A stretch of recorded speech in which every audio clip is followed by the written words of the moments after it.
কিয়নো দীৰ্ঘদিন ধৰি হাজোত অবৈধভাৱে ড্ৰাগছ ভাং আৰু গাঞ্জাৰ ব্যৱসায় চলি আহিছে। যিখিনি অসাধু ব্যৱসায় আছে তেওঁলোকৰ বিৰুদ্ধে যাতে হাজো আৰক্ষীয়ে একশ্যন লয় আৰু এই অসাধু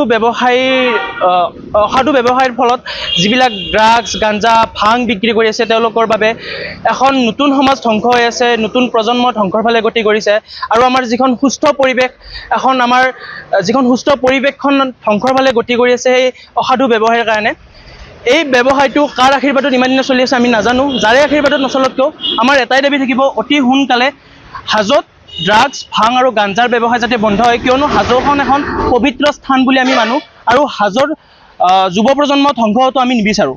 হাজো আৰক্ষীয়ে অতি সোনকালে যিমান পাৰে সোনকালে সিহঁতৰ বিৰুদ্ধে একশ্যন লওক, নহ'লে আমি যুৱ সমাজ যেতিয়া লাগিম তেতিয়াহ'লে সিহঁতক কোনেও ৰক্ষা কৰিব নোৱাৰিব। হাজোত বিভিন্ন প্ৰান্তত নৱ প্ৰজন্ম এতিয়া বেয়াৰ ফালে ঢাপলি মেলা দেখা পোৱা গৈছে। হয়, হাজোৰ বিভিন্ন বুলি কথা নাই। হাজোত যদি আপোনালোকে চাই প্ৰতিটো গলিতে আপোনালোকে ড্ৰাগছ ভাং সুৰাৰ ঘাটি দেখিব।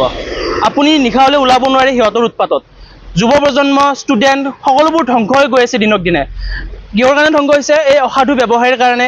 দিনক দিনে অসাধু ব্যৱসায়ৰ ফলত ড্ৰাগছ ভাং গাঞ্জাৰ ব্যৱসায় বৃদ্ধি হৈ গৈ আছে। আপোনালোকে হাজোত কেইবাটাও ঘাটি আছে, কেইবাটাও ঘাটি দেখাব, কিন্তু হাজো আৰক্ষীয়ে এইবোৰ বন্ধ কৰিব পৰা নাই। কাৰ আশীৰ্বাদত চলিছে সেইটো নাজানো, যাৰ আশীৰ্বাদত চলিছে সেই আশীৰ্বাদ বন্ধ হ'ব লাগে আৰু অতি সোনকালে আমি এখন সুস্থ সমাজ গঢ়িম বুলি আমি আশা ৰাখিছোঁ।